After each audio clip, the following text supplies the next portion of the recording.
Hello and welcome back to another video. Today this is the second in my Who Should We Sign series, and we're going to be looking at Manchester United. Of course, Manchester United used to be the kings of England, but more recently they've struggled to make an impact at the top end of the table. They're looking alright this season thanks to Bruno becoming one of the best players in the league, but they're going to need to improve if they want to finally get their next title. Like always, I've put them through the magic spreadsheet and we're going to analyse what it's going to put out for us. So I'll put it up on the screen right now and you can see what we've put in and what we've got out of the spreadsheet.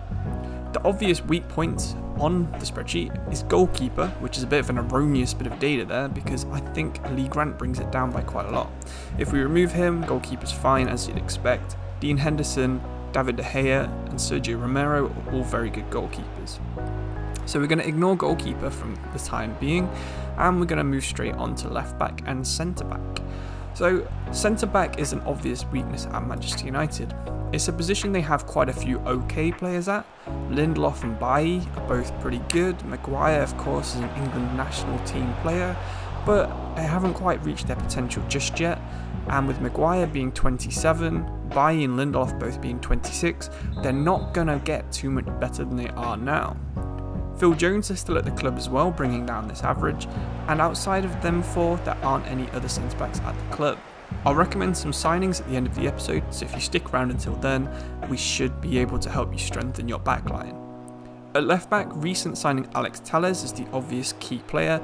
Luke Shaw's also good, and the only reason that this is low is because of people like Brandon Williams who haven't reached their potential, and Reece Devine who's only a 62 overall player, bringing down this rating. So I wouldn't read too much into this strength rating either. Right back again is one that seems like it's artificially inflated. This is because Wan-Bissaka is the only right back at the whole club, so it is probably a position you want strength instead of left back.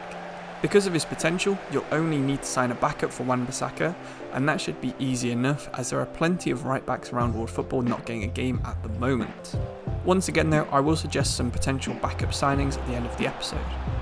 Moving forwards, our next position of weakness we have is defensive midfielder, with all four of Manchester United's central defensive midfielders probably lacking in one aspect of their game. Matic is a bit slow, McTominay hasn't quite reached his peak at the age of 23, and you've got Ethan Galbraith who's got the potential to be just as good as the rest. This is probably a position you'll want to sign one standout player in, even if it's just until you get McTominay and Galbraith up to their potentials, so I'll suggest a couple of key players in this position that you can sign going forwards at the end of the video. The last two weak positions for Manchester United are striker and right midfielder. So again, these are two positions where Manchester United do have potential already. Mason Greenwood could be a world-class player in either of these positions depending on how you develop him, and Dan James is also a player that could be Premier League quality if you can get him up to his potential. Diallo Amad Traore is someone else who would be world-class at his potential, as would Shola Shortaya. All of these are playing at right midfield.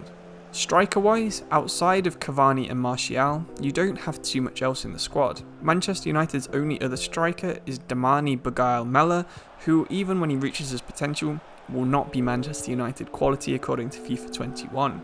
With Cavani the wrong side of 30, you're probably going to want to sign another striker here, even if it's just temporarily until you can get someone from your youth academy to fill in the gap.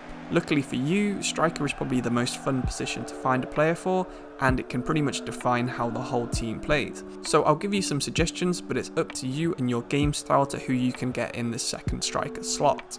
Okay, so over to the suggestions. Because we've just talked about striker, we'll start there, and it's probably the most fun position to talk about.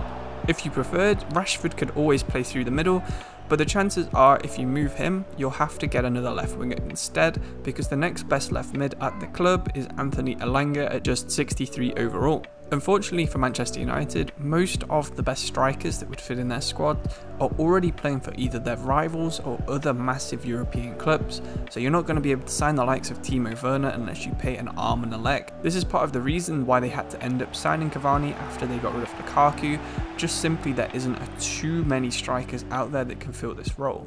However, there are players at the level of sorts of Andre Silva that could easily fit in here, or you could even re-sign Wilfried Zaha after he left a couple of seasons ago.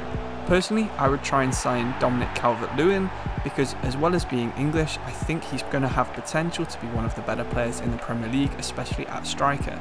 I also think he's perfect because he can play in two different ways. He's both really good in the air and has decent pace, so you can utilise Dominic Calvert-Lewin no matter how you play. Of course, there's also the several Dutch good young strikers out there, such as Donyell Malen and Myron Boudou, so if you want to try and replicate Van Nistelrooy's impact on the Premier League, maybe you should sign one of these two. Of course, they'll be a lot cheaper, but you will have to work into developing them rather than getting an out-of-the-box solution like Dominic Calvert-Lewin. Moving to the right mid and right wing position, although you're going to have Mason Greenwood who's going to be ready to play there in 1 or 2 seasons, you're probably going to want a stopgap for the first season or so. Of course, the obvious choice in this position would be Jadon Sancho, who Manchester United have been heavily linked with in real life. Having Sancho and Rashford on the wings would set you up for the whole of your career mode, and then that would also let you put Mason Greenwood through the middle, so you wouldn't have to spend big on a striker there. However, if you fancy spending a little bit less, you can go to fellow Bundesliga team Bayer Leverkusen and try and persuade Leon Bailey to Old Trafford. As a fast and flexible tall winger who can play on both sides, you could even train him to play through the middle, and then you'd have the whole pitch covered between him, Greenwood and Rashford, allowing you to spend money on other positions such as defensive midfielder. So, with Manchester United's centre attacking mids covered in Pogba and Fernandes, their weakest point of the midfield is definitely defensive midfielder. Unless you feel like playing total football with Fred and Pogba box to box, with Bruno Fernandes as the attacking midfielder, you're probably going to need someone in there that can steady the ship. While Pogba's positions do say he can play defensive midfielder, he's only around a 65 rated player in that position, so you're going to want to sign someone who's a bit more defensively solid. One recommendation could be Sergej Milinkovic-Savic. That's only if you have a big budget though, because while he's young, he also comes with a massive price tag. You could also try swooping on fellow Premier League team Leicester City and getting either Yuri Telemans or Wilfred Ndidi, but again this is going to cost you big. My personal recommendation would be to simply just focus on training Donny van der Beek's defensive ability, because if he does reach his potential, the chances are he'll be 80s in all the defensive stats anyway, which is more than good enough to hold a defence. Especially if you spend the money you've saved on defensive mid on centre back and right back, and I'm going to suggest some targets for those positions just now. If you truly want to dominate the strikers in the Premier League, I wouldn't look any further than Edmund Tapsoba at Leverkusen. On the day you sign him, he'll already be your second best centre back at 81 overall, and at 6'4" with 76 sprint speed, he's not going to be beaten in a foot race or in the air. A cheaper domestic signing could be Ben White at Brighton and Hove Albion, who has the potential to be one of Manchester United's best players. Despite this, his price tag would only be around 25 million euros on FIFA 21. If you fancy a more experienced centre-back while trying to train up Bailly and Lindelof, then you could go for Jerome Boateng, who you can get for very cheap at the moment. One thing you might want to consider is getting a centre-back who you can also cover at right-back in case Wan-Bissaka has an injury or red card. Lucas Klostermann at RB Leipzig, as well as his teammates Nordi Mukiele and Dayot Upamecano can all play centre-back and right-back, so just signing a single one of these would probably cover 2 or 3 of your position shortages. All 3 of these guys could also be retrained to play centre defensive mid, so that's another shortage that you could cut out by signing one of these 3 players. And with that, I think that's a recommendation for every point of weakness in the Manchester United squad. If you have any suggestions for other players, or if you think I've got anything wrong and you want to correct it, so it can help other people out.